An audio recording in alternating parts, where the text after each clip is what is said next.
sempre, pra sempre, teu amor, pra sempre, pra sempre, pra sempre, teu amor, pra sempre, pra sempre, pra sempre, teu amor, pra sempre, pra sempre, pra sempre. Tu jamais me deixarás, em minha vida está esse amor em você, pra sempre brilhará. Tu jamais me deixarás, em minha vida está esse amor em você, pra sempre brilhará.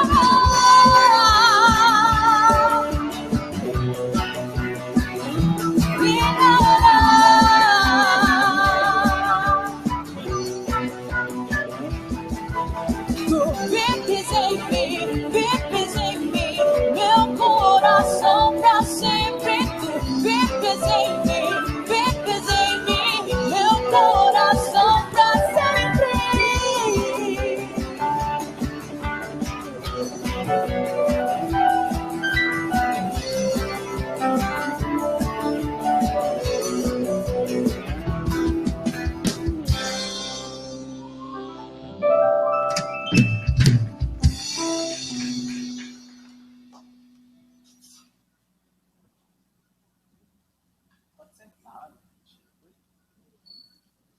Tirar o poder. Pode sentar, galera.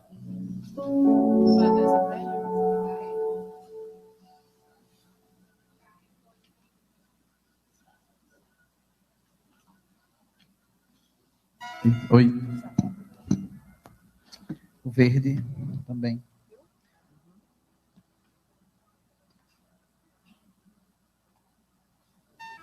Oi.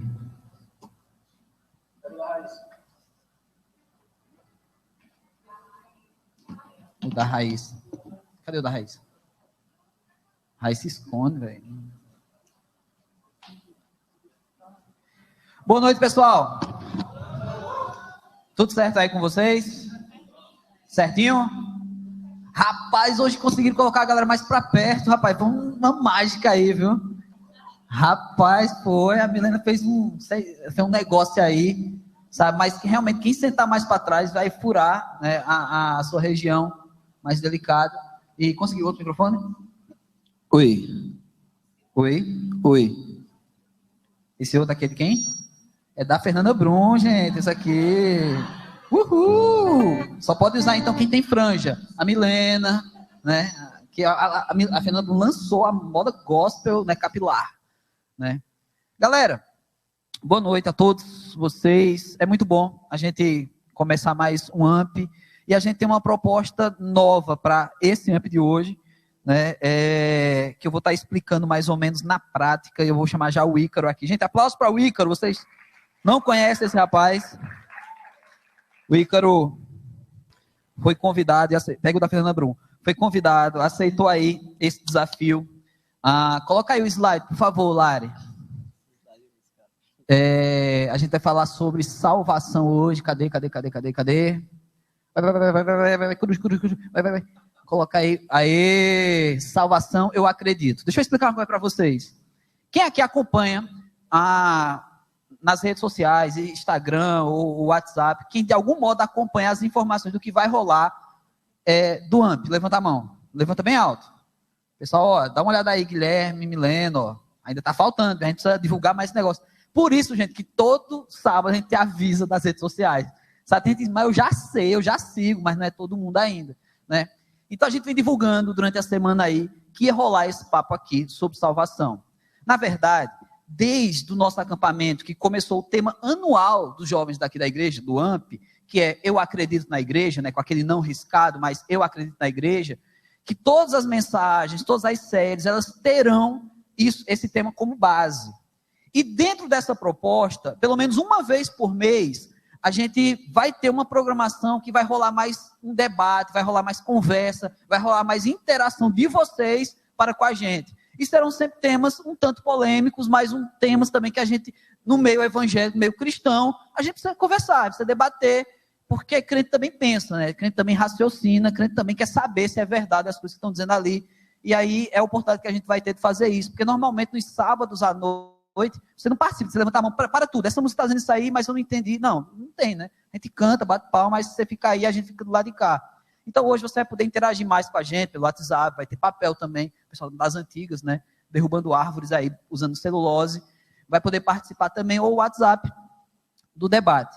E aí, o tema hoje é salvação, e a gente teve um errozinho de comunicação, a gente colocou nas nossas redes que essa programação de hoje é uma série, ela não é uma série, ela é uma programação. Hoje nós vamos falar sobre salvação. A série primitiva que a gente vem pregando até sábado passado, no livro de Atos, ela vai continuar, ainda não acabou.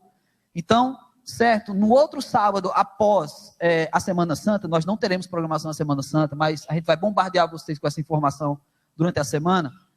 Depois da Semana Santa, a gente vai continuar a série do AMP primitiva, que é baseada na igreja primitiva, lá em Atos. Beleza? Isso aqui é uma programação. E aí, como é salvação, eu trouxe uma chargezinha que eu achei muito legal. Solta aí. Então você tem aí o arminianismo. Jesus chega para o garoto jogando videogame e pergunta para ele, posso jogar? Ele diz, não.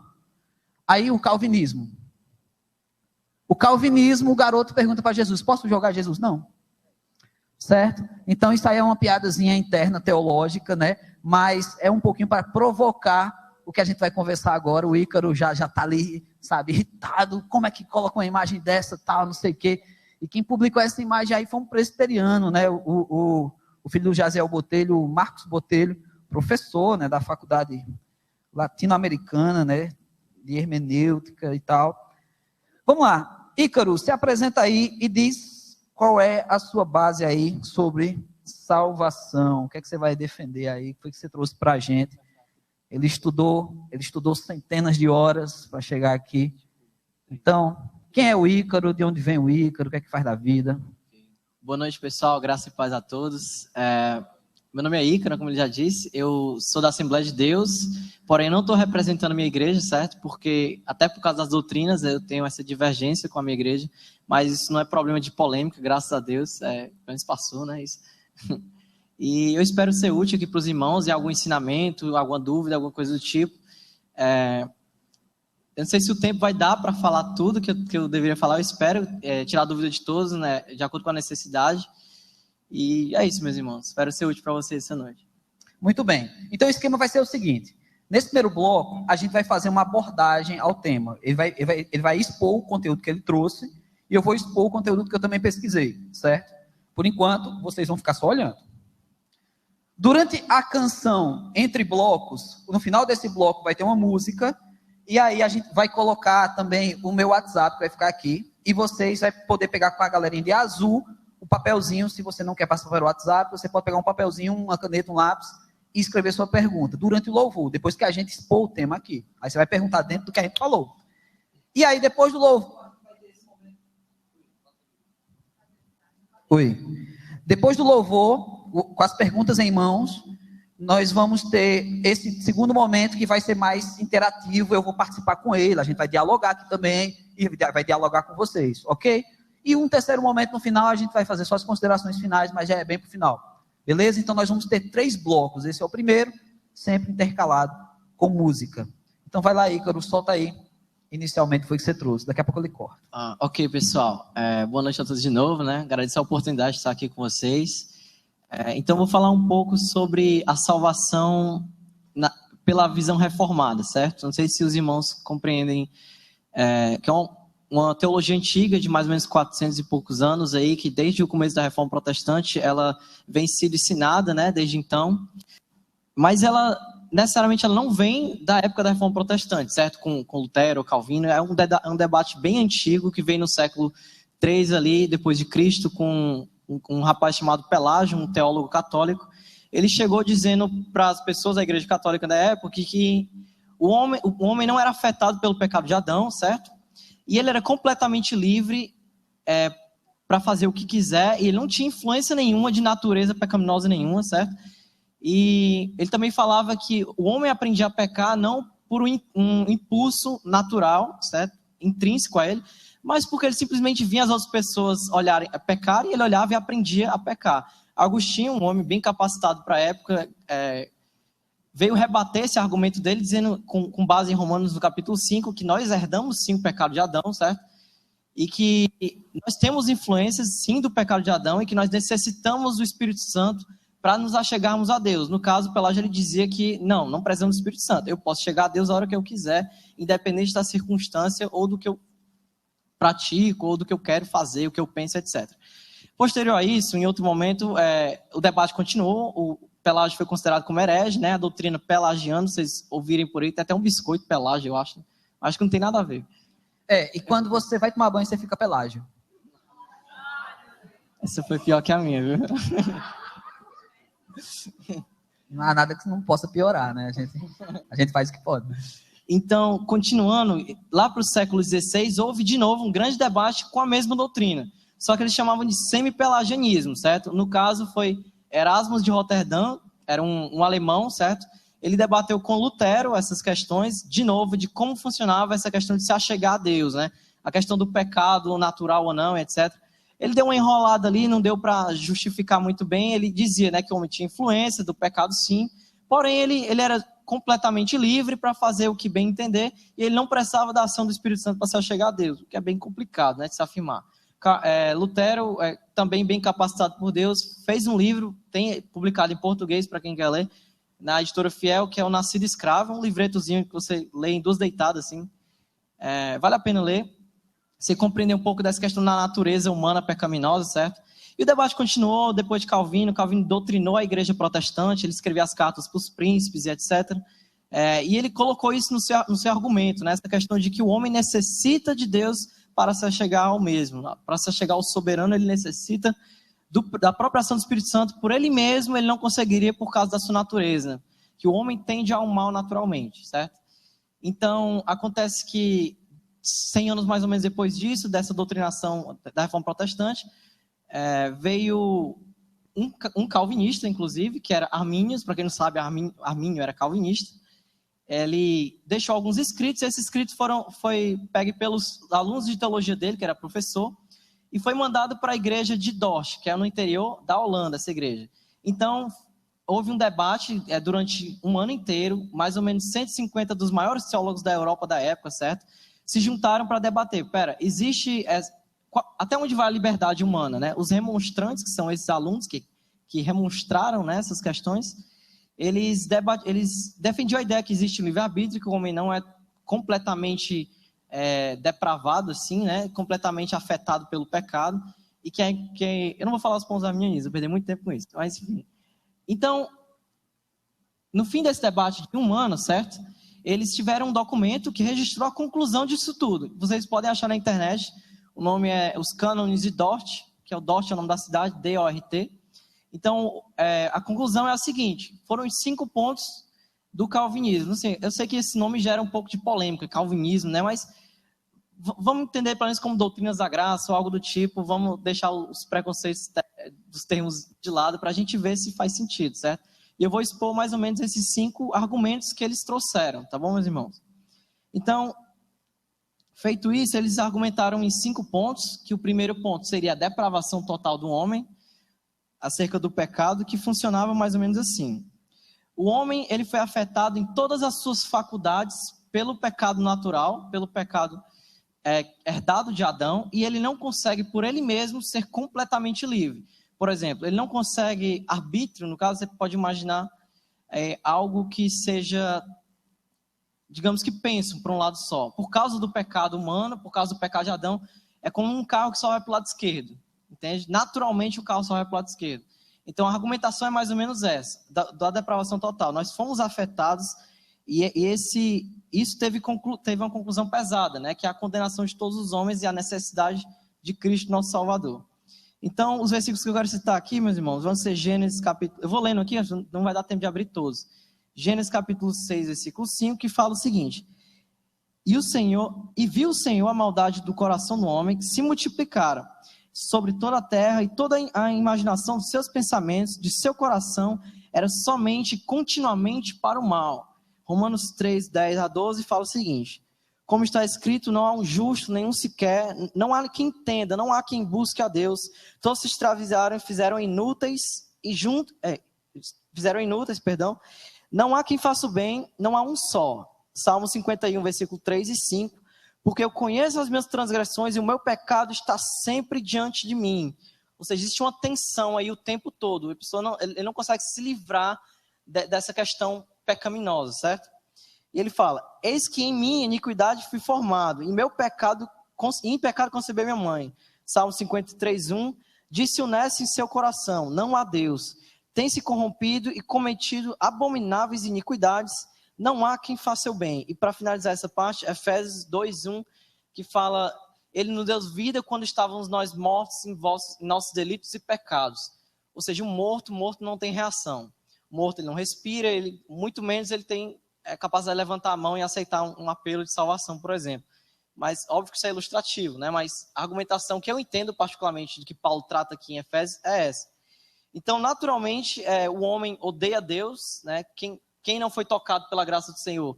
Você percebe que naturalmente se odeia a santidade de Deus. Não, eu não quero, cara, eu não quero deixar de fazer o que eu não posso com minha namorada porque o crente está dizendo, por exemplo. Eu não quero deixar de beber ou de usar drogas porque aquele crente está dizendo que isso é certo. Eu odeio a santidade daquele rapaz. Funciona mais ou menos assim. Não que essa questão de depravação total, não é que você seja um Osama Bin Hitler da vida, entendeu? Mas que todas as suas faculdades foram afetadas. Você não consegue ter um pensamento puro durante a sua vida toda, por exemplo. Acho que todos aqui já tiveram pensamentos impuros. Eu acho que isso na prática já prova a argumentação. E o segundo ponto, pessoal, é a eleição incondicional, certo? A eleição incondicional ela vai tratar do seguinte, de que Deus escolhe indivíduos para serem salvos sem condição. Ou seja, eles não precisam de algo para ser escolhidos, porque essa escolha acontece antes da fundação do mundo, certo? Então, assim, eu não preciso ter, por exemplo, eu não preciso ter uma quantidade X de boas obras para poder ser salvo, certo?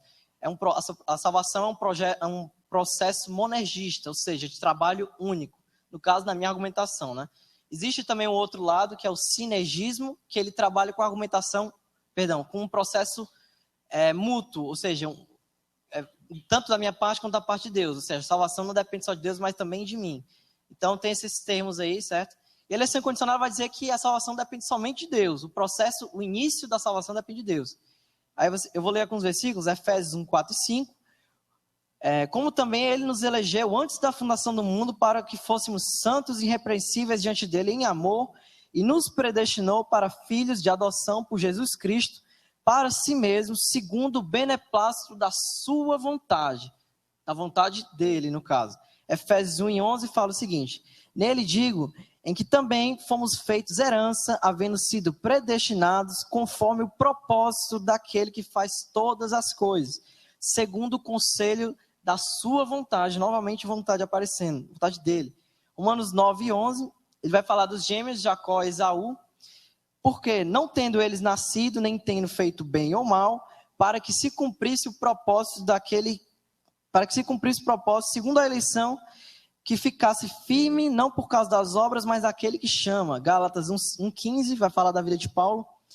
Mas quando aprove a Deus, que desde o ventre da minha mãe, ou seja, incondicionalmente, ele me chamou pela sua graça. E para finalizar essa parte, João capítulo 6, versículo 65, fala o seguinte, e dizia Jesus, por isso eu vos disse que ninguém pode vir a mim, senão pelo meu Pai, não lhe for concedido. Então, a gente vê que a ação primária de Deus, a ação onde Deus dá o start da situação para que nós venhamos a reagir posteriormente, certo? E aí a gente vai tratar um pouco dessa reação posterior. Então, o outro ponto que eu acho que é o mais polêmico desses 5 pontos é a expiação eficaz ou limitada. Agora os irmãos vão torcer um pouquinho o nariz. Que fala que Jesus, certo? Morreu eficazmente pelos que são eleitos incondicionalmente. Ou seja, é cruel, né? Tipo, sou estranho, mas eu vou tentar explicar pela Bíblia e depois vocês podem tacar o pau nas perguntas aí, vai dar certo.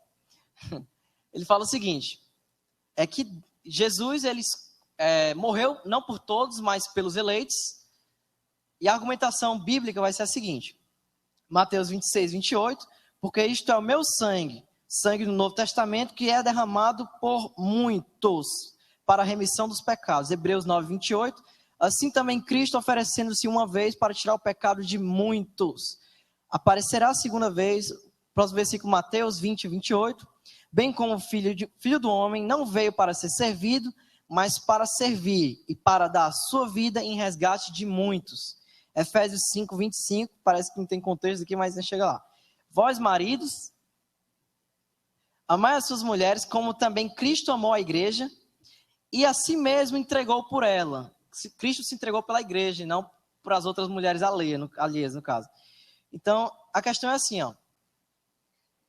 Se Jesus, deixa essa reflexão acerca do argumento, se Jesus morreu para pagar todos os pecados indiscriminadamente, alguém vai usar depois o versículo de Pedro para até colocar nas perguntas, que vai ser interessante. Se ele morreu para pagar o pecado de todo mundo indiscriminadamente, certo? Quer dizer que não há pecados para ser pagos no inferno, porque ele pagou todos. Não é? A argumentação seria essa? Porém, há pecados para ser pago no inferno, né? A gente sabe que existe inferno e ele tem uma função, apesar de não ter sido criado para a gente. Calvino, ele traz uma frase interessante, que ele fala assim, ó, ninguém vai para o inferno, mas muitos saem dele.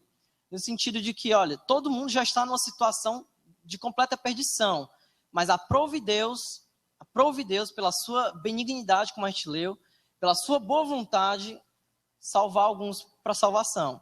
Salvar alguns, né, desse processo.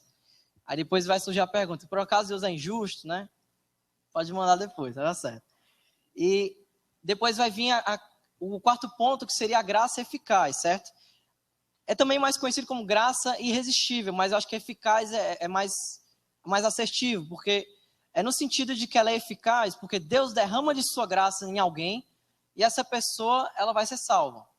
Porque Deus, ele é onipotente. Quando ele quer uma coisa, ele faz essa coisa. Deus não fica dependente de um grão de areia como nós. Então, a argumentação é mais ou menos essa. Eu quero ler um texto aqui do Franklin Ferreira, uma citação. Não sei se os irmãos conhecem, mas eu curto esse teólogo, ele diz coisas bastante interessantes. O Deus Pai, Filho e Espírito Santo, o ser mais belo que há, aquele que habita na santidade mais bela. O que ocorre, então, no processo de conversão?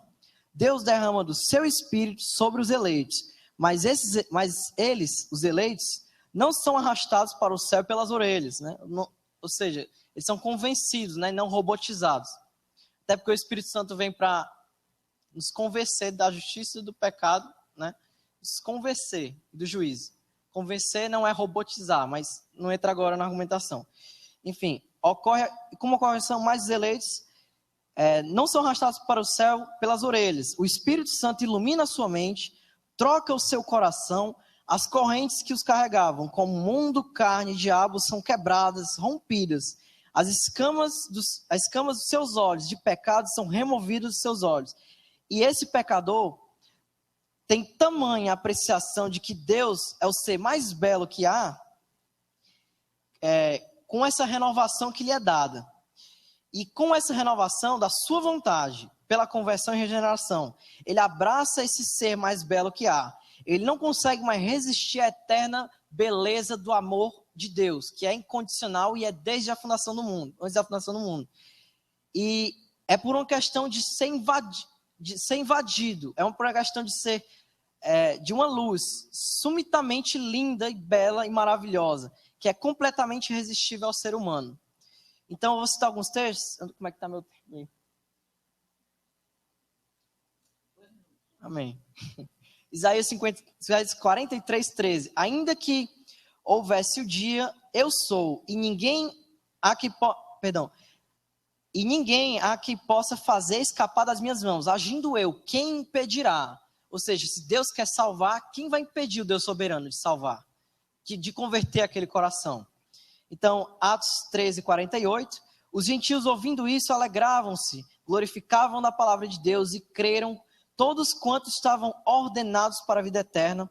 Atos 16, 14, uma certa mulher chamada Lídia, vendedora de púrpura da cidade de Tiatira, e que servia a Deus, nos ouvia, ou seja, ela estava escutando a pregação da palavra, certo? Mas ela não tinha se convertido ainda. E o Senhor lhe abriu o coração, eficazmente, a nível de curiosidade, para que estivesse atenta ao que Paulo ia dizer. Olha, de novo, a ação soberana de Deus sobre a vida de Lídia. Ele tocou o coração daquela mulher para que ela fosse convertida. Então, Deus ele é soberano sobre todo esse processo. Jó 42, versículo 2, fala o seguinte: bem sei que tudo podes e nenhum dos teus planos podem ser frustrados. Ou seja, qual plano de Deus pode ser frustrado? Nenhum. Então, é complicado essa questão da dispensação limitada também, mas se Deus quer salvar alguém, ele não salva porque ele é incapaz, ele queria, era plano dele, ele não conseguiu, esse Deus não me entra. Eu acho que Deus é mais soberano que isso. Ele é onipotente demais para se frustrar num plano. Então, vou para o meu último ponto, eu vou ser rápido aqui, que é a preservação dos santos, ou perseverança dos santos, meus irmãos, que consiste em que Deus ele está sempre no processo de regeneração do crente. Ele sempre está ali ajudando na santificação. O crente ele não está sozinho. E Deus mantém essa pessoa salva. Deve ter soado estranho, mas vamos aos versículos. Salmo 37, versículo 8. Porque o Senhor ama o juízo e não desampara os seus santos. Ele os preservará para sempre. Filipenses 1,6, acho que esse é mais conhecido. Tendo certo, pois, isto, que aquele que começou a obra em vós, esse mesmo vai terminar. E para finalizar, que eu acho que é um dos textos mais bonitos das Escrituras, João 10, 27 e 28, do Bom Pastor. As minhas ovelhas ouvem, escutam a minha voz e elas me seguem. Eu lhes dou-lhe a vida eterna e nunca hão de perecer, nunca. E ninguém as arrebatará da minha mão. Meu pai que me deu essas ovelhas, no caso, é maior do que todos e ninguém pode arrebatar elas da minha mão. E os 5 pontos, né, da argumentação sobre a predestinação absolutamente soberana de Deus se resumem a isso, certo? 15 minutos é pouco tempo, mas vocês podem fazer as perguntas aí que a gente vai tentar explicar alguma coisa. Muito bem. Eu não sei se todos conseguiram anotar aí, pegar a ideia do Ícaro, né? Eu preciso falar uma coisa rápida, antes de entrar aqui na minha argumentação. Como Igreja Batista, nós não temos uma linha dogmática expressa, teológica, doutrinária. Os batistas pensam assim, não temos, certo? Nós temos sim autonomia. E aqui, por exemplo, a primeira igreja batista de Fortaleza, ela pode ter sua linha de pensamento quanto à salvação, ok? E aí, se alguém chegou para você e disse, não, mas batista tem que pensar assim. Não, não tem. O batista tem liberdade para expressar seu pensamento e a igreja local, ela tem autonomia, ok? Como os presbiterianos, não, vocês, como aqui, os presbiterianos, eles têm uma dogmática, uma linha que não pode desviar, ok? Ou tem um pensamento diferente. Então, vamos lá. Deixa eu começar meu tempo também, não posso ser injusto, valendo. Vocês vão perceber na minha fala aqui, que inclusive alguns textos que eu tenho aqui anotado, ele já citou, estes eu vou pular, porque parte da argumentação dele, ela entra com a minha argumentação, mas outras coisas não, certo? Então é aí que a gente vai entrar mais na parte provocativa, né, que no segundo bloco a gente vai entrar um fight aqui, mas que também vocês vão poder entrar nesse fight com a gente, isso aí que vai ser legal. Primeiro, dos pontos que eu vou trazer aqui, é a respeito da eleição, a escolha pré-temporal e incondicional, ele também citou isso, feita por Deus aos indivíduos que ele haveria de salvar. E aí Efésios, ele já citou, né, 1, 4 a 6, você citou 4 e 5, aí eu vou citar Atos aqui. Os gentios, Atos 13, 48. Os gentios, ouvindo isto, regozijavam-se e glorificavam a palavra do Senhor, e creram todos os que haviam sido destinados para a vida eterna. Havia aqui uma presciência nesse destino aqui deles. Romanos 8, 27 a 30. E aquele que sonda os corações sabe qual é a mente do Espírito, porque segundo a vontade de Deus é que ele intercede pelos santos. Sabemos que todas as coisas cooperam para o bem daqueles que amam a Deus, daqueles que são chamados segundo o seu propósito. Porquanto aos que de antemão conheceu, também os predestinou para serem conformes à imagem do seu Filho, a fim de que ele seja o primogênito entre muitos irmãos. E aos que predestinou, a esses também chamou. E aos que chamou, a esses também justificou. E aos que justificou, a esses também glorificou. Então você tem o tempo todo aqui, ele falando esses e esses, escolha a partir de Deus. Acontece que, assim que eu cheguei aqui em Fortaleza, por ter feito parte do ministério chamado Prega a Palavra, a qual a maioria dos professores são calvinistas, muita gente pensava que eu era calvinista, né? E eu não me defino calvinista. Na realidade, eu não me defino, né? Eu tenho uma crise gigantesca com essa coisa de definir-se, porque alguém errou e alguém, ao se definir, muitas vezes busca ferrenhamente a defesa daquela ideia, e aí depois descobre que não era tudo aquilo, e aí, você não era aquilo? Não, mas eu deixei, então eu não sou, certo? Eu sou nada, a minha teologia é bíblica, eu não sou arminiano, eu não sou calvinista, certo? Sendo que eu concordo com algumas ideias que ambos falaram, eu concordo com algumas coisas, e discordo também de outros, certo? A teologia a qual eu busquei ao longo da minha vida, ela me deu esses parâmetros, essas ideias, certo? E vocês também não precisam concordar, vocês também podem discordar de mim, e vocês também podem assumir uma postura única, né? Ao invés de, como eu falo, uma teologia bíblica, que isso aí também não é uma determinação, sabe? Eu não chego dizendo isso como se fosse uma nova linha de pensamento. Não, a teologia bíblica é pensar olhando para a palavra de Deus, e reconhecer que eu posso estar enganado também, mas ao olhar para a palavra de Deus, eu encontro o erro e vou continuar tentando acertar. Então a ideia é que eu continuo tentando acertar. E aí eu vou falar agora sobre os efeitos da morte de Cristo e, por assim dizer, que causam ou que relacionam totalmente conosco na salvação. Então, entre eles, eu vou falar agora da substituição, ou seja, Cristo morreu no lugar dos pecadores. 2 Coríntios 5, 21, que diz: aquele que não conheceu o pecado, ele o fez pecado por nós, para que nele fôssemos feitos justiça de Deus. Substituição. 1 Pedro 3,18. Pois também Cristo morreu uma única vez pelos pecados, o justo pelos injustos, para conduzir-vos a Deus, morto sim na carne, mas vivificado no Espírito. O outro ponto, depois da substituição, é a redenção, ou seja, pagar um preço pelo nosso resgate. Essa é o significado do Cristo Redentor. Mateus 20, 28 diz o seguinte: tal como o Filho do Homem, que não veio para ser servido, mas para servir da sua vida em resgate de muitos. Aí já entra numa história que ele estava falando aqui a respeito desses muitos. Reconciliação.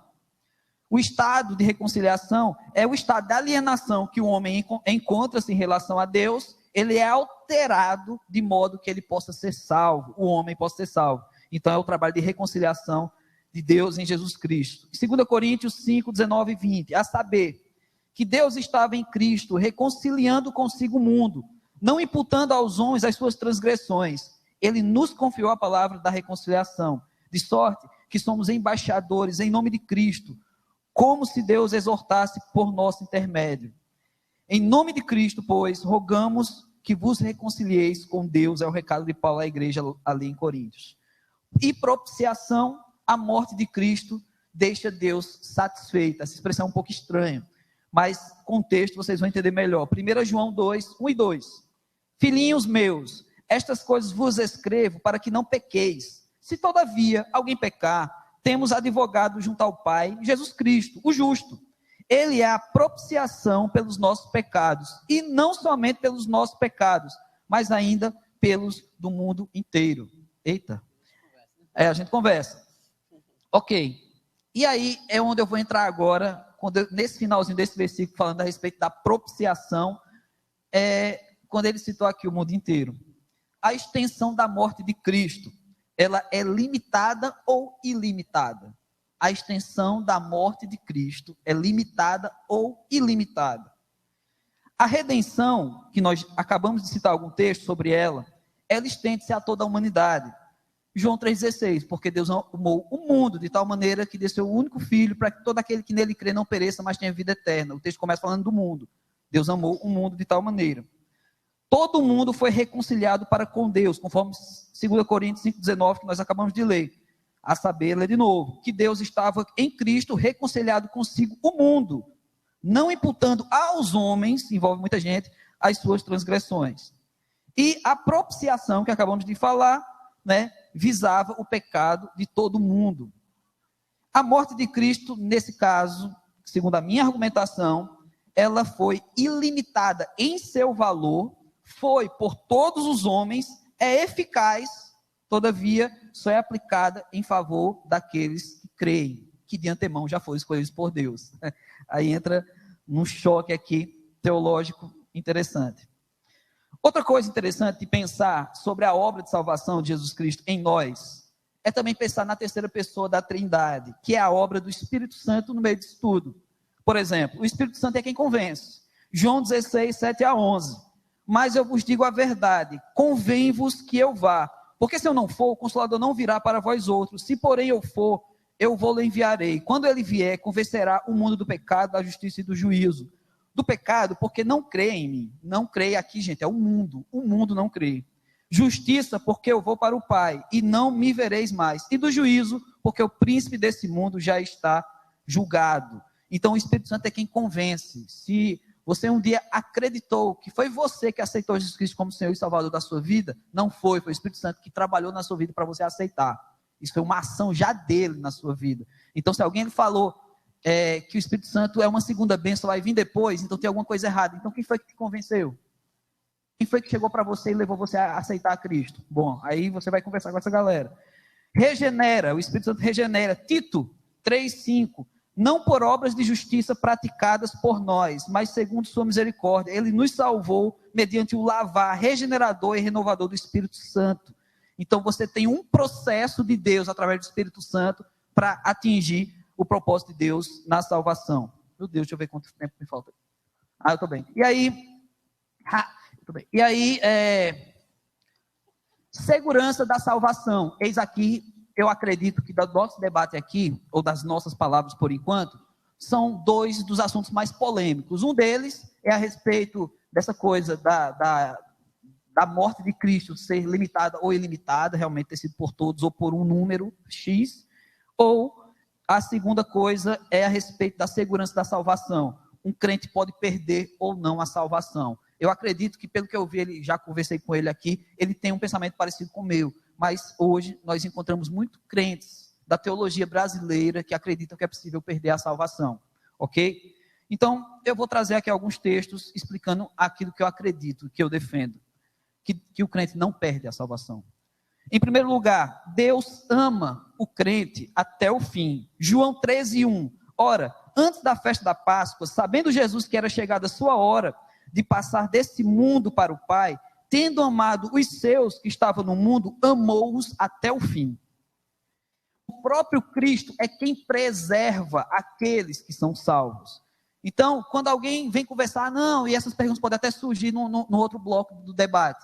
Mas o cara se converteu, ele é salvo, mas ele saiu, ele foi viver uma vida depravada, ele perdeu. Aí é uma outra discussão. A discussão aqui é se realmente a vida que ele encontrou aqui foi salvação.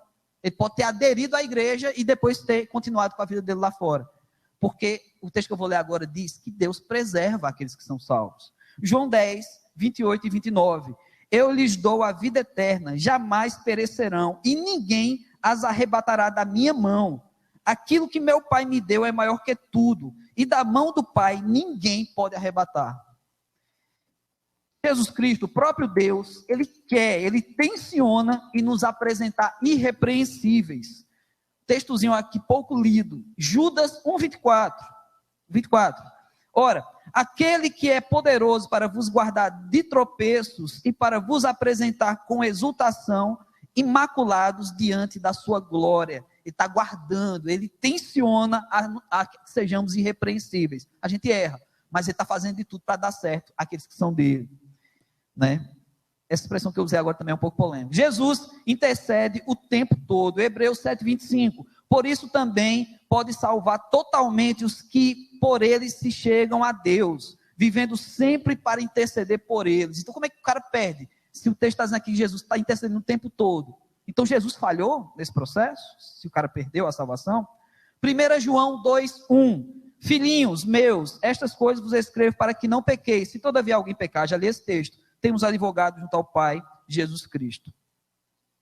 O Espírito nos colocou no corpo de Cristo. Aí volta a ação do Espírito, mas nessa coisa de preservar a salvação. 1 Coríntios 12:13. Pois em um só Espírito todos nós somos batizados em um corpo, quer judeus, quer gregos, quer escravos, quer livres. E a todos nós foi dado de beber de um só Espírito. Então ele insere a gente no corpo. Aquele que fez parte ou andou por dentro do corpo e caiu fora, esse não foi inserido pelo Espírito, pelo menos conforme esse texto. O Espírito sela, além dele inserir a gente no corpo, ele sela. Efésios 4:30. E não entristeçais o Espírito de Deus, no qual fostes selados para o dia da redenção. Então esse negócio não se quebra. Quando a Bíblia fala de selo, o bicho pega, o negócio é sério.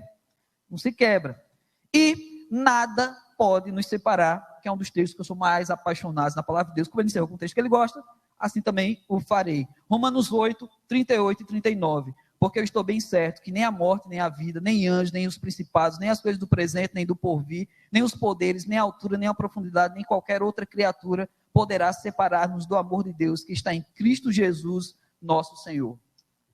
Então, se alguém crê que é possível um crente perder a salvação, então todas essas ações de Deus, descritas na palavra, elas seriam anuladas. Do selo, da preservação, de Cristo que não se separa, que intercede, que advoga, e não há nada na Bíblia que sugere que seja possível, que seja quebrado tudo aquilo que já foi dito.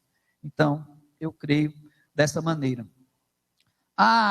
Dentro da proposta, como eu falei, porque, eu vou dar uma explicação breve, porque eu tenho medo de me autodenominar de alguma linha teológica como calvinismo ou arminianismo.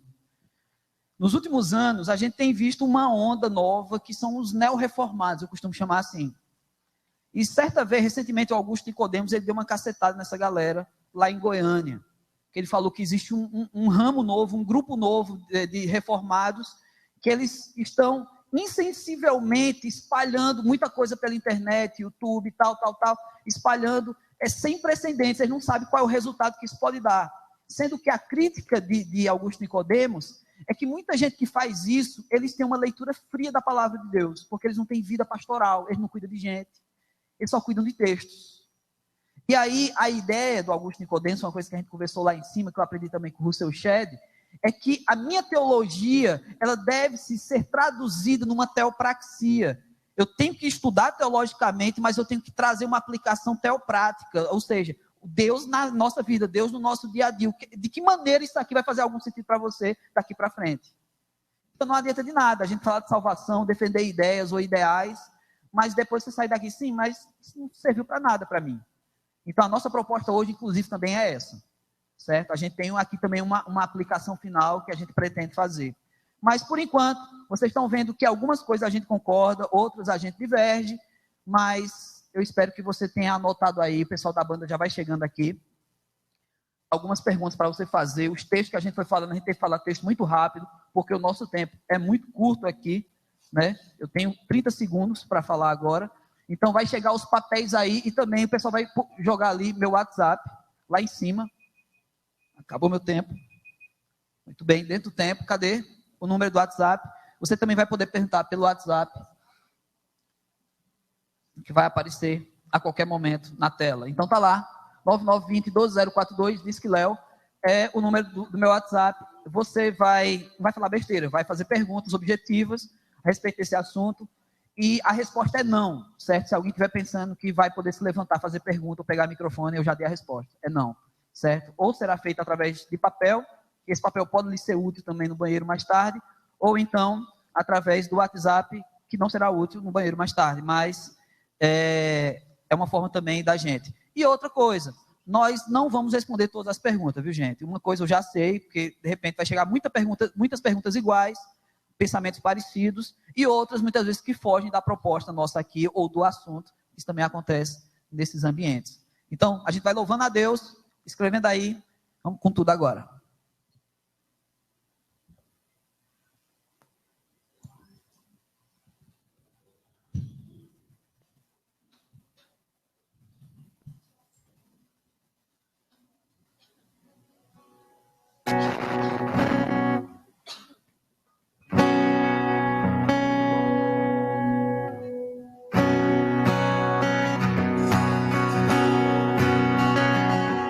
Que eu ande pelo vale da sombra da morte,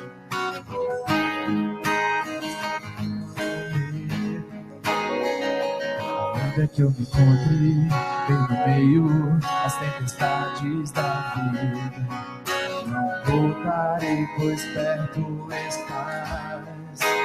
Eu não temerei o mal, pois o meu Deus comigo está. Se o meu Deus comigo está, a quem eu temerei, a quem eu temerei. Oh, não, nunca me deixou na tempestade ou na paz. Oh, não, nunca me deixou quando bem ou quando mal. Oh, não, nunca me deixou. O Senhor nunca me deixou.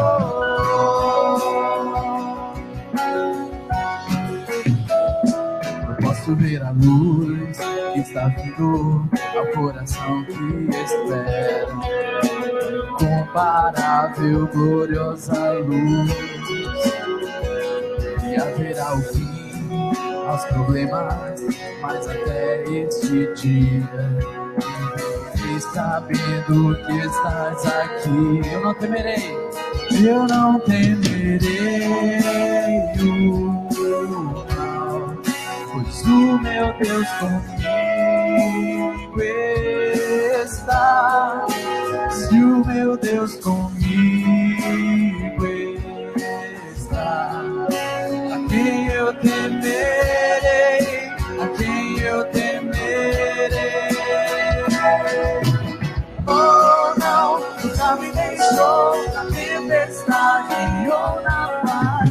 Oh, não, nunca me deixou quando bem ou quando mal.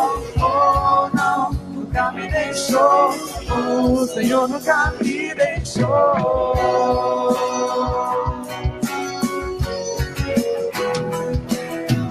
Oh, não, nunca me deixou na tempestade ou na paz. Oh, não, nunca me deixou quando bem ou quando mal. Oh, não, nunca me deixou. O Senhor nunca me deixou. Posso ver a luz. Eu posso ver a luz que está vindo ao coração que espera. E haverá o fim aos problemas, mas até esse dia te louvarei, te louvarei.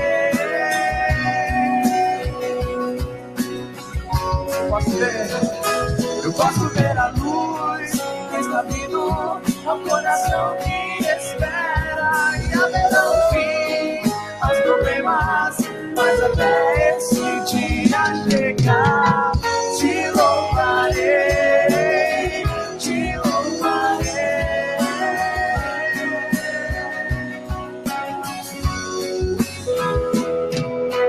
Oh, não, nunca me deixou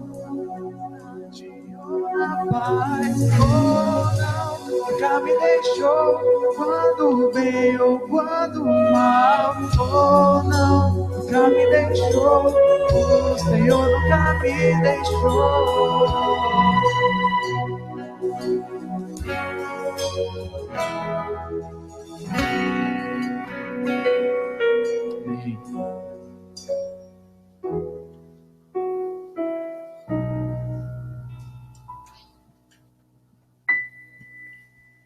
Da Fernanda Brum aqui. Obrigado.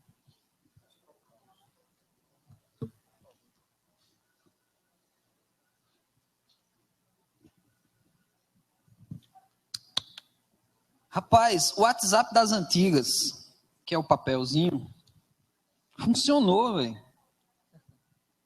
Rapaz, eu não acreditava que ia funcionar tão bem assim. Pois é, eu acredito no papel. Ok, essa pergunta aqui já está dentro de umas outras 3. Eu sabia que o Ícaro ia ser confrontado. Eu não sou confrontado, não. Sou nada, tem uma gigante para mim. Rapaz, o pessoal lê a Bíblia, velho. Já tem. É, agora. Agora? É. Essas aí são suas, essas são minhas. Ah, não, essa aqui é pra você. Total. Vê se não é.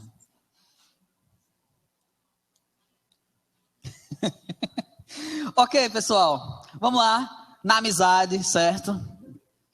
Tá tranquilo, ok. Beleza. Pode tirar o WhatsApp. Ainda tem o WhatsApp, ó. Já tá viajando na maionese aqui. Tem pergunta aqui pra gente...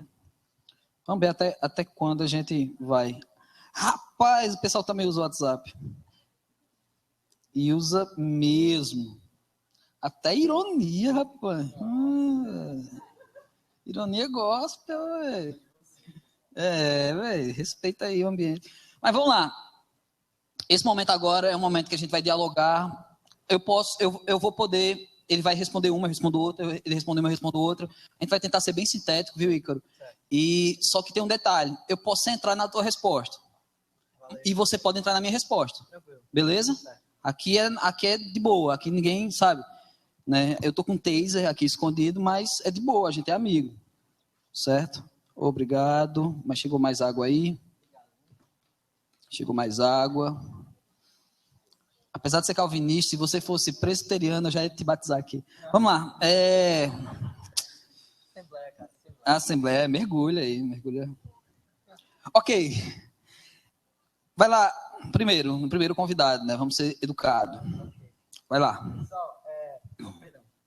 Pessoal, me perguntaram duas aqui, certo? Foi provavelmente um casal, que tem duas letras diferentes. Duas letras diferentes, teve coparticipação, né? Só quer me derrubar mesmo aqui, né? Teve coparticipação, já se denunciaram ali. Alguém riu diferente. Eu acho que eu vou tentar ser breve, tá bom? Mas perguntas são um pouco complexas, certo? Vamos lá. Apocalipse 3:20 vai falar, é um texto bastante conhecido, mas vou dar uma lida aqui. Vai falar o seguinte. Perdão. O que o calvinismo acha sobre Apocalipse 3:20? O que o calvinismo acha sobre Apocalipse 3:20? Ou seja, a exegese do texto aqui. Seguinte. Eis que estou à porta e bato, e se alguém ouvir a minha voz e abrir a porta, entrarei na sua casa, e com ele cearei, e ele comigo. Eu devolvo a pergunta. João está escrevendo para quem aqui? É para descrentes ou para crentes? Ele está escrevendo para a igreja, certo? É a igreja de Laodiceia, certo? Quando você prega para um crente, você não prega salvação para um crente, certo? Eu não vou chegar para o Léo aqui, Léo, você quer aceitar Jesus? Aceitar, né? Mas, enfim. Você quer receber Jesus na sua vida, confessar o nome de Cristo para ser salvo? Não, pera, eu sou crente. Então a questão é outra. Então você está lidando aqui com duas coisas. Ceia, alimentação, para quem é judeu, tem essa cultura forte aqui nessa época também, significa comunhão, certo? Ou seja, Jesus ele está clamando por comunhão, crentes que tenham comunhão com ele, e está chamando ao arrependimento. A mudança de mente novamente, assim como ele fala para a igreja de Éfeso, no capítulo 2 aqui ainda, capítulo 2 ainda de Apocalipse. É a mesma coisa, ou seja, ele não está falando sobre salvação aqui, ele não está falando de livre-arbítrio, ele está falando aqui de correção mesmo, de voltar onde você errou. Eu vou até ler aqui, pessoal, olha o que ele fala, a igreja tinha o mesmo problema em Éfeso. Fala o seguinte, ó, com a igreja, pessoas crentes, lembra-te, pois, de onde caíste, arrepende-te para crentes, e pratica as primeiras obras. Quando não, brevemente irei e virei, tirarei de ti o lugar, etc. Pronto. Ou seja, Jesus está falando, olha, vocês não estão tendo comunhão comigo, mas vocês são crentes. Ele não está falando aqui sobre salvação, certo? Ficou claro? Agora, posso responder a outra lá? Deixa eu responder a minha aqui. Já foi duas, foi? Não, foi só uma. Tá. Como Deus julgará os não salvos se eles não escolheram a perdição? Ou seja, se eles foram destinados à perdição setinha, como podem ser considerados culpados se não escolheram viver sem Deus? Essa pergunta a proposta aqui deve ser assim, essas perguntas, né, são duas aqui, devem estar ligadas a uma pessoa que não escolheu. Né? A pessoa não escolheu nada, ela nem escolheu Deus, nem escolheu o não Deus, digamos assim. Como ela pode ser, como Deus julgará? Pois é, Cristo Jesus e o sinal da cruz, a gente discorreu aqui textos falando sobre a ação da morte de Cristo e de que maneira ela se conclui. E o próprio Cristo diz que só Ele é o caminho, não tem outro.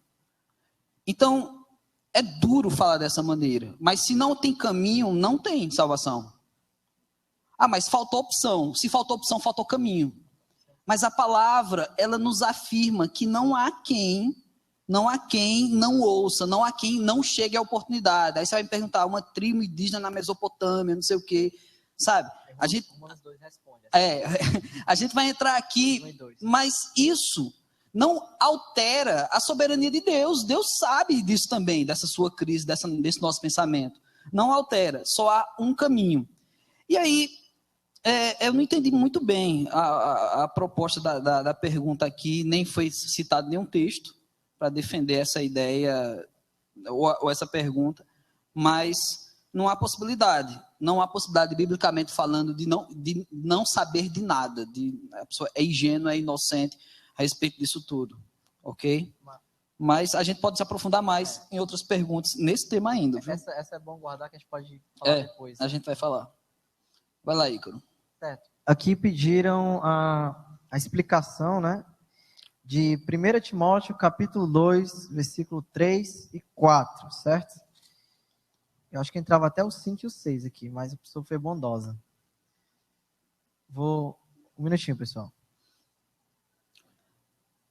Nas pesquisas da gente, a gente sabia que uns textos iam cair, aí a gente propositalmente ficou na expectativa, na iminência de que vocês iam fazer isso. Legal. Eu vou repetir. 1 Timóteo 2 e 3. Deus quer que todos sejam salvos, né? Em parênteses, ela colocou, certo? Vamos ler o texto, tá bom? Só que vamos ler o contexto inteiro, certo? Vamos do 1 ao 5, pessoal. Não, perdão, do 1 ao... até o 4 mesmo, ok? Do 1 ao 4. Admoeste-te, pois, antes de tudo, que faça deprecações, orações, intercessões e ações de graça por todos os homens, certo?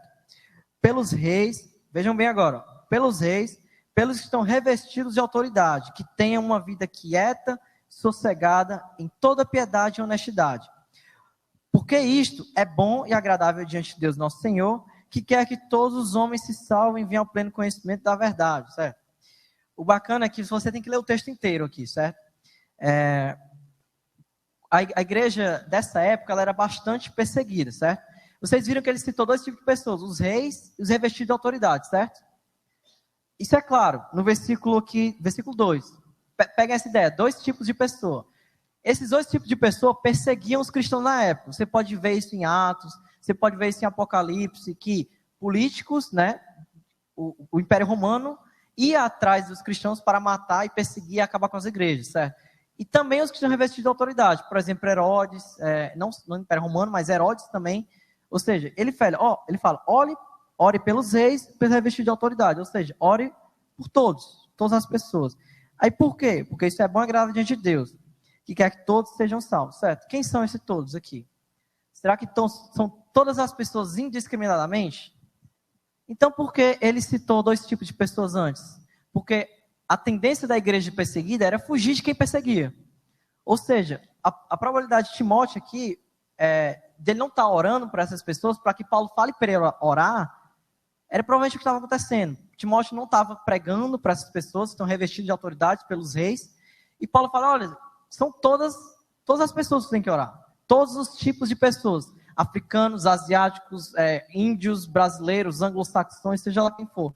Você tem que orar para as pessoas, independente de elas te perseguem ou não. E esse todos, então, é referente a todos os tipos de pessoa que ele cita no versículo anterior. Por isso que eu não posso pegar esse versículo isolado de todo o contexto. Porque tem um contexto. Então, a explicação é essa. Porque, assim, se eu quero dizer que Deus quer indiscriminadamente salvar todo mundo, e eu tenho um versículo de Jó 42:2 que fala que nenhum dos seus planos se frustram, como é que todos não são salvos? Vocês não se perguntam isso também? Quando lê um texto dessa maneira, isolado? Porque senão Deus não é onipotente. Deus é fraco, um Deus um de pelúcia, divino, sei lá, mas não Deus. Porque ele é incapaz de fazer algo. E eu não consigo crer num Deus que é incapaz. Tudo pode. E a explicação do texto é essa. São todos os tipos de pessoas, indiscriminadamente. Pois é, eu eu já acredito que o todos aí não é restrito, mas é abrangente. Todos mesmo, a humanidade toda. Certo? Eu acredito que ele foi restrito quando citou as duas figuras de pessoas, mas quando ele fala todos, Paulo era muito profundo no que falava também, sabe? Eu acredito que ele foi abrangente e não restritivo aí nessa passagem. A pessoa mandou aqui para mim, então eu discordo de você. O que mandaram para mim aqui diz o seguinte: a passagem de 1 Timóteo 4,12 embaça a expiação ilimitada? Ou embasa, né, rapaz? E diz assim: ninguém despreze a tua mocidade, pelo contrário, torna-te padrão dos fiéis na palavra, no procedimento, no amor, na fé, na pureza. Não, esse texto aqui não me traz base. Não, aqui é um conselho e realmente esse texto é muito pessoal. Perdão, qual a pergunta? A passagem de 1 Timóteo 4,12 embasa a expiação ilimitada. Não, eu acho que errou o texto aqui. Errou o Eu acho texto. que era o mesmo, não? Que do meu, provavelmente. É. Eu acho que era embaça, então. No seu caso, embasa, mas no meu embasa. Eu já respondi, vai lá, Ícaro. Certo. Ou não. Vamos abrir todo mundo aí em Romanos, capítulo 9, certo? Romanos. Antes de eu ler aqui a pergunta, para a gente ser mais diretivo, apesar do... 9 quanto? Pai, vamos aí do 16 ao 22, 23. 9... Certo. Ok, a pergunta é a seguinte, para mim.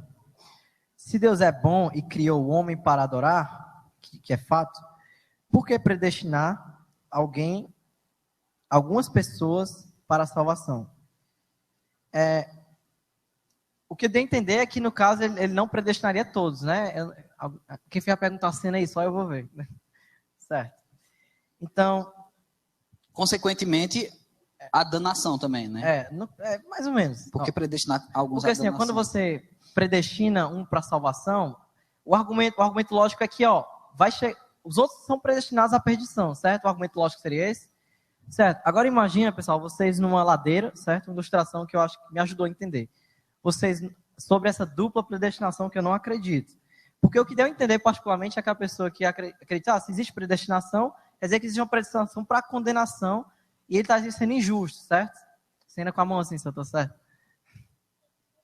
Enfim, eu vou tentar ver isso aqui. A ilustração é a seguinte, sobre dupla predestinação, que Deus condena para o inferno ou Deus salva para o inferno, ele seria injusto por causa disso.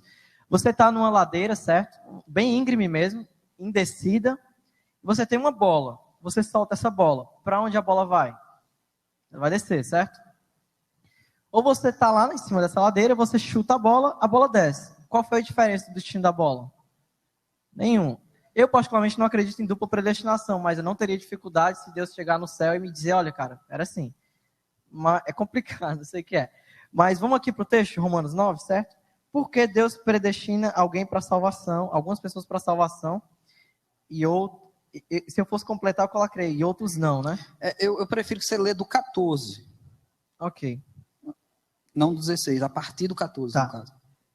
É bem assertivo. Que diremos, pois, que a injustiça da parte de Deus, por salvar um e outros não, de maneira nenhuma. Pois diz a Moisés, compadecer-me-ei de quem me compadecer e terei misericórdia de quem eu quiser ter misericórdia. Assim, pois, não depende daquele que corre, ou seja, de esforço, certo? Não depende de esforço, mas de Deus que se compadece. Porque diz a Escritura a Faraó, para isso mesmo te levantei, para em ti mostrar o meu poder, ou seja, porque Deus não predestinaria alguém, para mostrar o seu poder, de acordo com a Escritura aqui no caso. Para que meu nome seja anunciado em toda a terra. Logo, pois, compadece-me-ei de quem, compadece-se de quem quer e endurece a quem quer. O que direi então? Por que se queixa ele ainda? Ele, Deus, no caso. Ou seja, por que Deus se queixa se eu não sou predestinado ou se algo do tipo, né? Ele vai falar assim, pois quem tem resistido à sua vontade? Mas, ó homem, quem és tu que a Deus replicas? Porventura, a coisa formada dirá ao que formou, por que me fizeste assim? Agora vem a resposta um pouco mais assertiva, certo? Ou não tem o oleiro poder sobre o barro para, da mesma massa, fazer um vaso para a honra e outro para a desonra? Ou seja, depende do oleiro. Os vasos não se fazem sozinhos. E que direis se Deus, agora a resposta mais assertiva, que direis se Deus, querendo mostrar a sua ira, deu a conhecer o seu poder e suportou com muita paciência os vasos de ira, preparados para a perdição, para que também, agora, essa é mais assertiva ainda, perdão, para que também desse a conhecer as riquezas de sua glória. Ou seja, para que Deus predestina? Para mostrar as riquezas de sua glória. Nos vasos de misericórdia. Ou seja, não são vasos merecedores, mas são vasos de misericórdia de Deus. Eles não mereciam salvação alguma.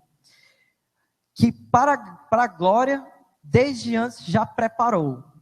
Então, eu acredito que esse versículo responde. Por que Deus predestina algumas pessoas? Para mostrar as riquezas de sua glória. A gente tenta embasar pelas escrituras, mas que às vezes a gente entra aqui em conflito, mas eu acredito que esse texto é bem óbvio. Por que Deus predestina? Porque isso é mostrar a sua riqueza da sua glória. Isso é mostrar misericórdia. Porque às vezes a gente pensa assim, Deus é injusto se não salvou fulano. Por quê? Se a pessoa que comete um crime, ela é condenada como criminosa. Ou seja, se todos pecaram, todos são destituídos da glória de Deus, Deus não tem a obrigação de salvar ninguém. Não tem mesmo. Ou seja, isso é pura graça de Deus. Isso é pura graça de Deus. Pura graça de Deus. Eu não posso dizer, então, que Deus é injusto. Porque, na verdade, se ele não fosse misericordioso, todo mundo está no inferno. Né? Porque quem peca, Romanos 6, 23, eu acho que os irmãos conhecem, né? O salário do pecado é a morte. Né? Aprove Deus, o texto diz isso. Ok. Pelo papel.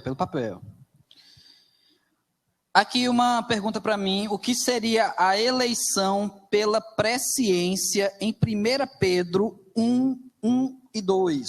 1 Pedro 1, 1 e 2. Abre aí sua Bíblia. 1 Pedro 1, capítulo 1, versículos 1 e 2. Pedro, apóstolo de Jesus Cristo, aos eleitos que são forasteiros da dispersão do Ponto, Galácia, Capadócia, Ásia, Bitínia, eleitos segundo a presciência de Deus, Pai, em santificação do Espírito para a obediência e a aspersão do sangue de Jesus Cristo. Graça e paz vos sejam multiplicados. Rapaz, Pedro, ele inicia uma carta, viu? O cara estudou muito aqui, velho. Sabe, num seminário arminiano. Não necessariamente, né? Por isso Paulo exortou ele. Mas aqui está falando de presciência.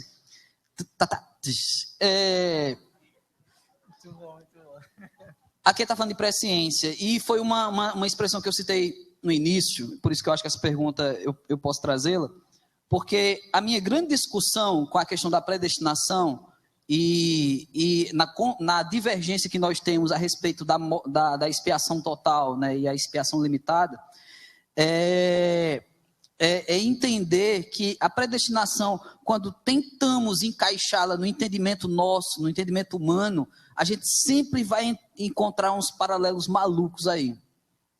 E aí eu gosto de partir do divino para o humano e não do humano para o divino, que é a presciência de Deus. Sabe, eu creio que Jesus morreu por toda a humanidade. E que alguns que querem e tomam parte disso, e não aceitam, mas confessam Jesus como seu Senhor e Salvador, porque ele aceitou a gente antes, ele é presciente, ele já sabia quem seria, estará com ele nos céus. Isso não anula o fato da expiação total, porém, faz com que Deus já tivesse ciência de quem seria. Aí faz a gente voltar à questão, mas se Deus já sabia quem seria, por que ele não investiu então nos que não seriam? Aí eu eu pego a palavra dele, aprove Deus, porque ele já sabia os que não seria também. Mas quando a gente insiste na proposta de predestinação, a gente quer olhar muito com a lente humana, né? Que tipo assim, então Deus quis que um monte de gente fosse para o inferno, Deus quis que um monte de gente fosse para o céu. Gente, a morte foi para todos, pelo menos na minha perspectiva. Aqueles que querem e confessam, eles assim o recebem. Mas a quem não quer confessar, quem não o quer, quem não quer receber, quem não quer tomar parte disso. Perderam o celular? Ah, tá. Sobre essa questão da presciência, Continua. certo? Eu queria fazer um Pode fazer.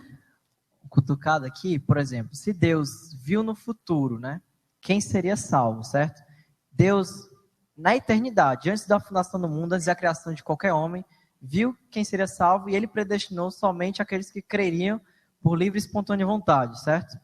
A pergunta é, se Deus olhou no corredor da história, é isso. Quem foi que colocou o corredor da história para Deus ver? Antes dele mesmo. Você está fazendo essa pergunta para mim? É.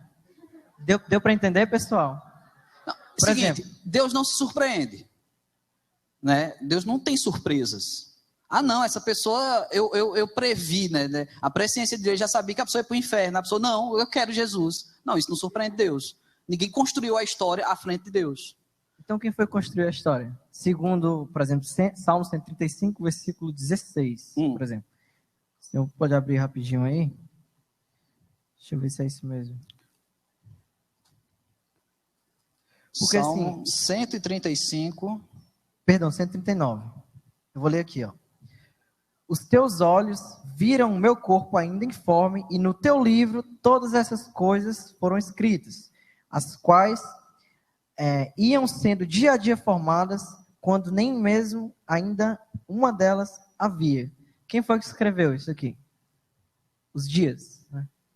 Porque assim, se Deus teve a presciência, né, de que as pessoas iam ser salvas, alguém teve que tomar uma atitude ativa de colocar a história para Deus ver antes mesmo que ele interferisse. Essa era a argumentação arminiana.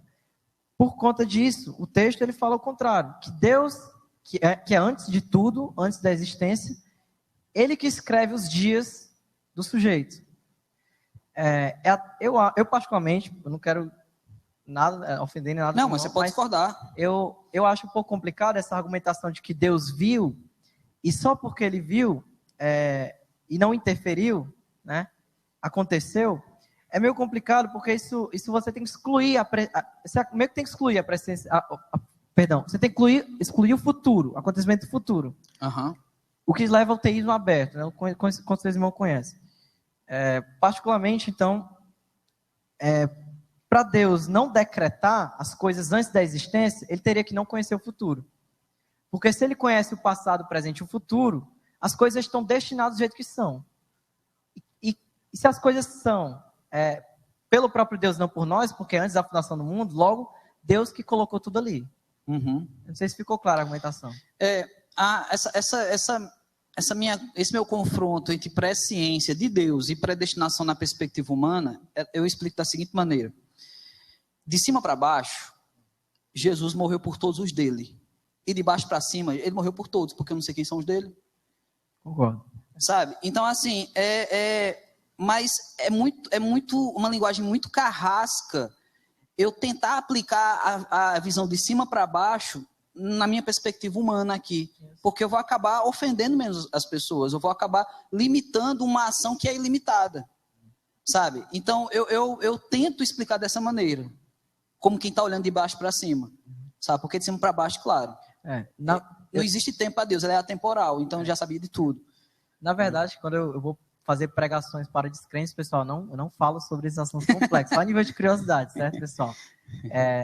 Como ele bem falou, a pregação do evangelho ela é feita para todos, né?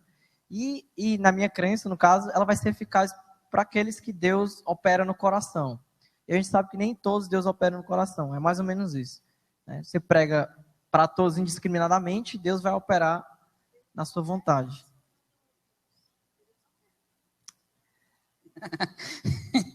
Vai tomar tempo. O como não ouvir pode ser maior do que o operar de Deus, né? Porque o não ouvir é tão pouco, é tão humano. Né? Mas aí seria uma outra pergunta. Vamos lá, ainda tem perguntas do WhatsApp aqui. Tem mais algum papel aí com você? Tem. Deixa eu ver aqui. Quanto tempo a gente? A gente tem pouco tempo agora, pouquíssimo tempo. Deixa eu ver se aqui. Algumas perguntas, eu creio que elas são para o Ícaro, que você já respondeu aí nos papéis, mas eu queria que as pessoas estão insistindo aqui pelo WhatsApp, que você falasse um pouco mais.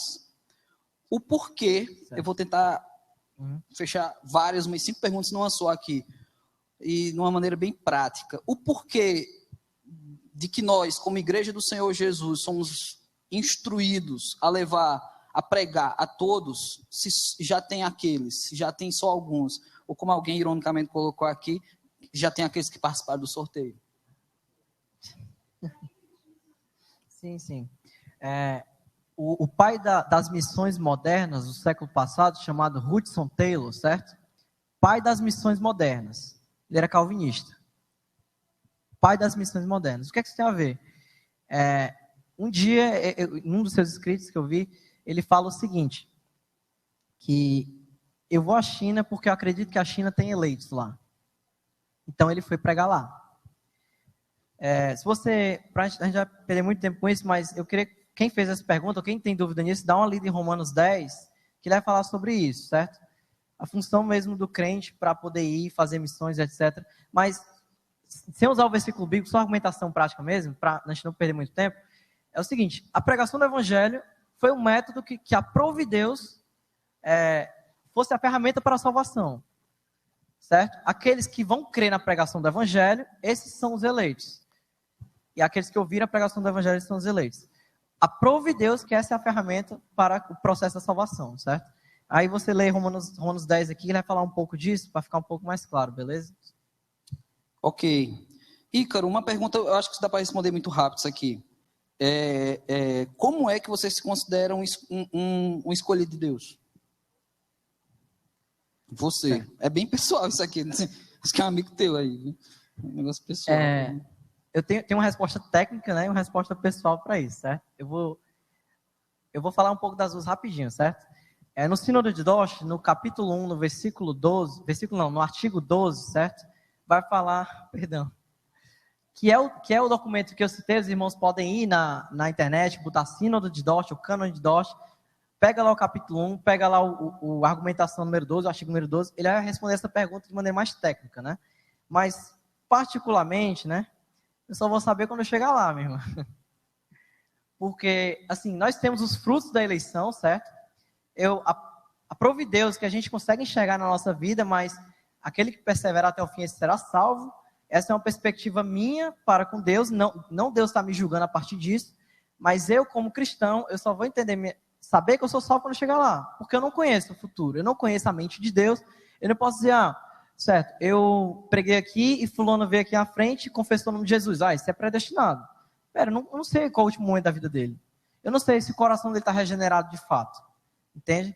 Então eu não posso dizer pelos outros, mas a gente vai vendo os frutos do Espírito na nossa vida, você pode conferir em Gálatas 5:22, se aquilo faz sentido para você.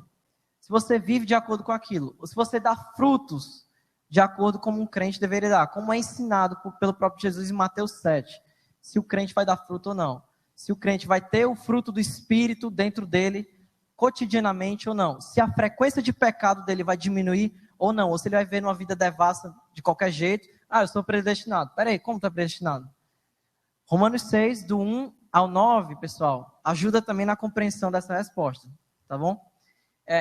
O tempo é curto, se vocês quiserem conversar depois pelo WhatsApp, lá, descer a leme no WhatsApp, a gente conversa com mais calma. Pois é, nesse WhatsApp que vocês anotaram o meu aí, eu posso passar o do Ícaro também depois, você pode brigar com ele.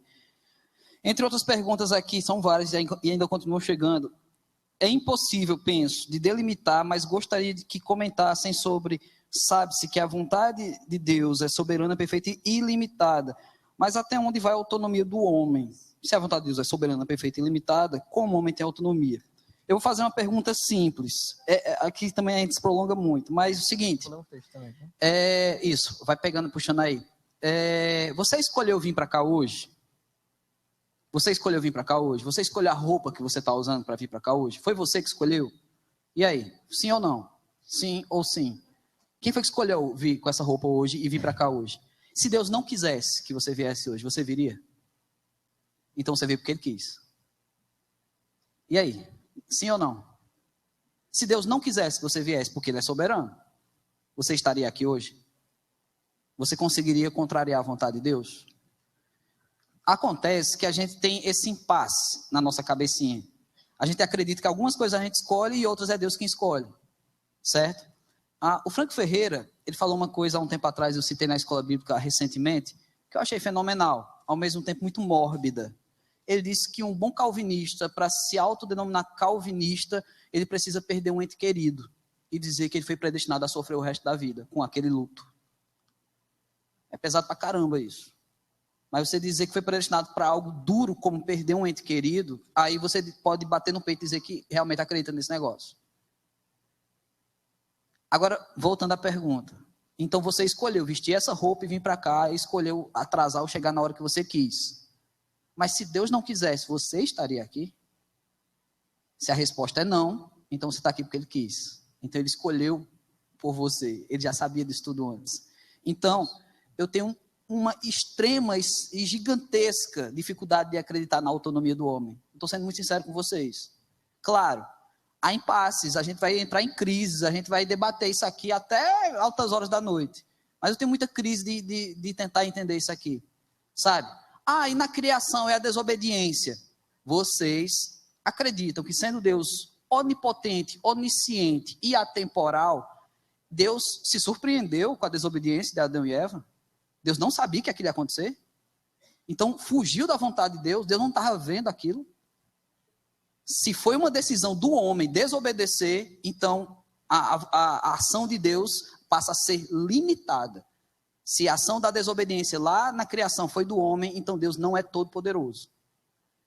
Agora, se Deus permitiu que aquilo acontecesse, sabendo Ele as consequências, e através daquela permissão Deus já tinha um plano redentor para a humanidade, então tudo é plano de Deus. Então eu estou dentro dele, porque Ele simplesmente já escolheu por mim.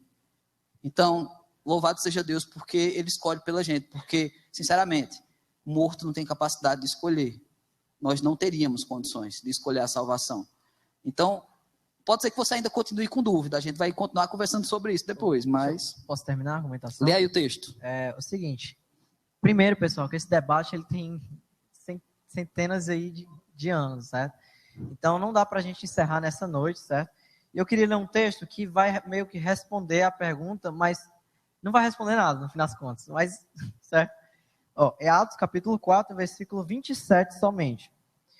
Porque, verdadeiramente, contra o teu filho Jesus, que tu ungiste, se ajuntaram não só Herodes, mas Pôncio Pilatos, com os gentios e os povos de Israel. Quem foi que conspirou contra Jesus? Podem falar aí, que eu ligo agora, por favor. Pôncio Pilatos e Herodes, não foi? De quem é a culpa da conspiração? Pôncio Pilatos e Herodes, vocês concordam? Certo. Agora lê o 28.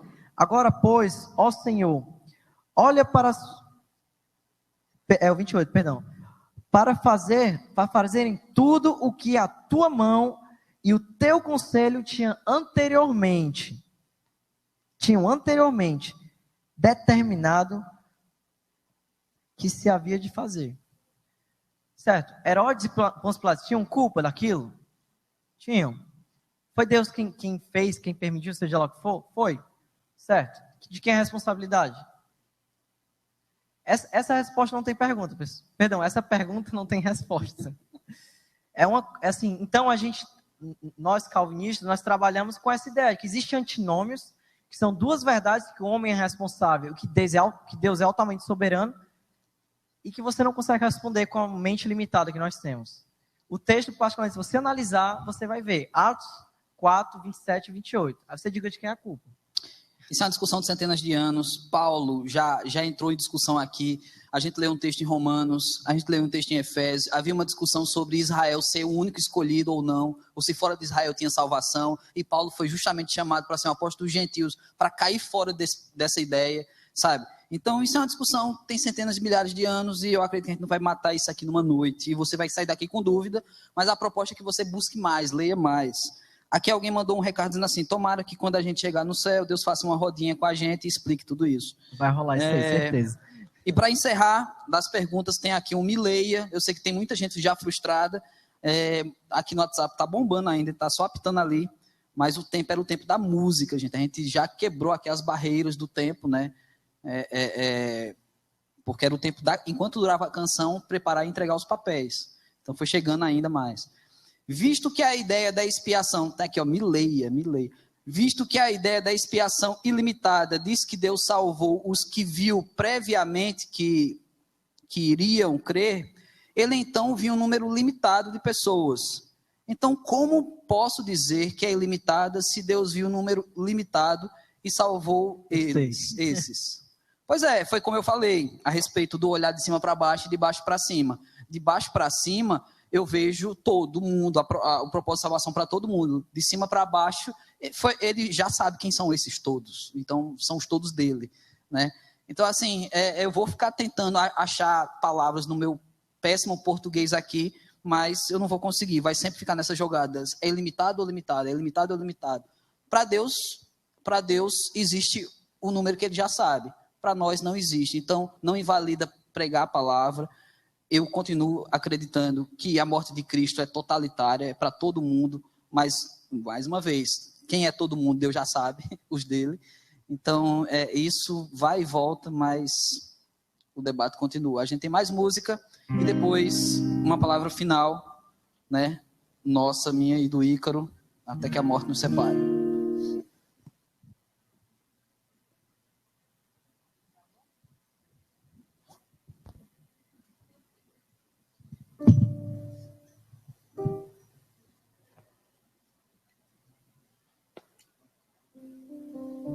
Pessoal, está predestinado que vocês vão ficar de pé e vão se animar muito nesse louvor, vão bater palma, vão cantar, amém?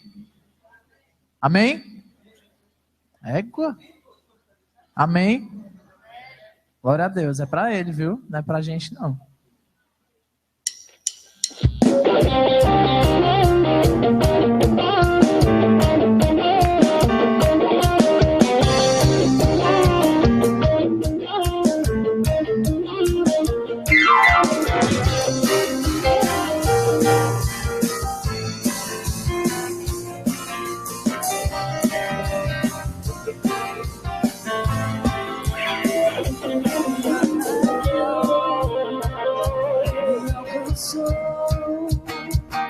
Me constrangeu e me salvou, me libertou, me curou, me trouxe vida, me incendiou. O teu amor para sempre verei, o teu amor para sempre cantarei, em tua alegria forte serei, Jesus, és o meu maior amor.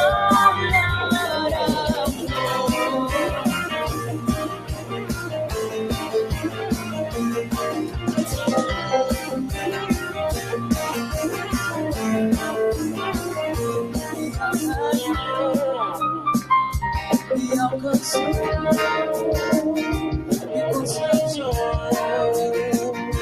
salvou, me libertou, me curou, me trouxe vida, me incendiou.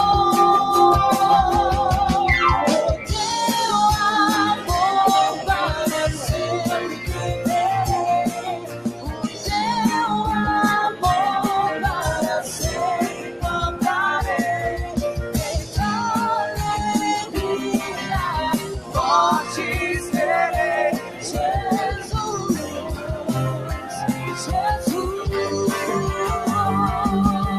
O teu amor para sempre verei, o teu amor para sempre cantarei, em tua alegria forte serei, Jesus, és o meu maior amor.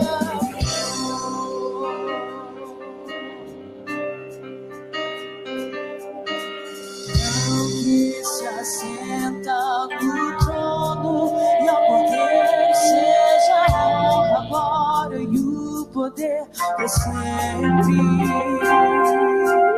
Ao que se assenta no trono e ao Cordeiro seja a honra, a glória e o poder para sempre.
Muito bem, muito bem, muito bem. Fica aí, banda. A gente vai fechando aqui a nossa programação. Senta aí, senta aí. Já, o Ícaro vai dar um recado final, eu também. Mas tem alguns avisos para passar para vocês. Gente, valeu. É um formato novo da banda, né, do AMP. Nunca mais a gente tinha tido a presença do Joel aqui conosco. Nós temos baterista tocando pela primeira vez aqui no AMP, com caixa da bateria de criança. Levanta aí, mostra a caixa. Caixa de criança, tamanho Pastor Léo. Ok? Reginaldo já é nosso, né? A Ariane também. E a Raíssa, gente, nunca mais tinha cantado com a gente do AMP. Palmas para a Raíssa. Muito bom mesmo, velho. Valeu, valeu. Show de bola. Torcida organizada, com camisa, uniformizada. Avisos, solta lá. Avisos AMP. Escola Bíblica Dominical, todo mundo já sabe. Amanhã, 9 horas da manhã, certo? Um homem de Deus está ali. Isso, bem rápido. Participe de um PG. Um homem de Deus vai estar lá trazendo a palavra para vocês. Participe de um PG. Quem não faz parte de um PG, para quem está nos visitando, PG são os grupos pequenos da Primeira Igreja Batista de Fortaleza. É uma maneira da gente se relacionar melhor, conhecer mais a galera. Então nós temos PG ao longo de toda a semana. Você pode se informar mais aí. Tem a galera com a bata azul no final do culto. Você chega, eu quero fazer parte de um PG, tal, não sei o quê. Redes sociais, AMP Jovem, Instagram, YouTube, AMP Separado Jovem, Facebook AMP, _ Jovem. Redes sociais. Agora tem um negócio novo aí, Projeto ID. Eu não sei quem me acompanha pelas redes sociais, já deve ter visto eu postando isso aí. O que é o Projeto ID? O Projeto ID é o seguinte, gente. Alguns jovens chegaram para mim aqui na igreja e disseram, pastor, a gente está envolvido em algumas coisas de missões, a gente quer fazer mais. Rapaz, coração de pastor explode quando ouve um negócio desse. Então, vamos fazer mais. Né? O que é que a gente pode fazer mais? Aí a gente começou a pensar e ter ideias, e a galera se mobilizou, a galera está correndo atrás. Eu não estou fazendo quase nada, gente. Estou orando só para esse povo, eles estão fazendo tudo. Então tem logomarca, daqui a pouco vai ter camisa, e é feito por jovens da nossa igreja. Né? Aí, não, porque não tem o nome do AMP, ou então porque não tem o nome do Ministério de Vida no Campo, não sei o quê. Não, gente, é um projeto dos jovens. Pode ir adulto da nossa igreja, gente casada, pai de netos, é porque neto é o nome dele, é o nome do avô, aí ficou neto. Então pode ir muita gente, então se informem, certo? Tem a Juliana Esté, tem mais pessoas aí do Vida no Campo, o Pedro, o Natan tá dentro, tem uma galera aí, certo? Galera uniformizada aí também, louvado seja Deus. Então faça parte disso, certo? Você não precisa ser uniformizado do Ministério do Campo, nem uniformizado do AMP. Esse é um projeto da igreja, certo? E é de uma série que a gente vai começar a fazer agora, e que o sonho nosso é uma série progressiva. Essa primeira viagem é para Pindoretama, vai passar um fim de semana dando suporte a uma congregação. A outra viagem que virá, em outra data, será a um ponto um pouquinho mais distante, a gente vai para o sertão, certo? E a outra viagem, de repente, a gente vai mandar você para uma Cristolândia, Recife, de repente a gente vai mandar vocês para um negócio mais trash, sabe? Você vai fazer missões. Então, assim, a gente está orando por isso, então faça parte desse negócio, ok? Acabou os avisos, chama aqui o Ícaro, considerações finais. Gente, aplausos aí para o Ícaro. Cara que consegue usar sapato social, admiro muito esse cara. Foi predestinado a usar sapato social e...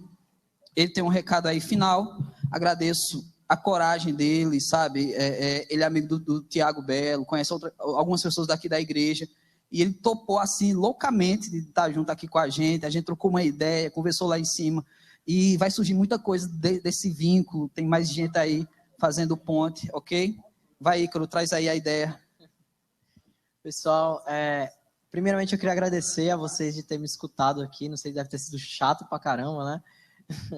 Mas eu espero que tenha somado para alguma coisa na vida até devocional mesmo, particularmente o estudo da doutrina da salvação, da graça, da soberania absoluta de Deus, é um descanso para o cristão, certo? Spurgeon, ele falava que a soberania de Deus é o travesseiro pelo qual eu posso dormir tranquilo. Você pode descansar completamente em um Deus que é soberano, e isso particularmente traz muito descanso para mim. Saber que Deus está no controle, de Deus age na minha vida, independente do que eu sou, independente do que eu fui, porque vocês não conhecem a minha história, sabe?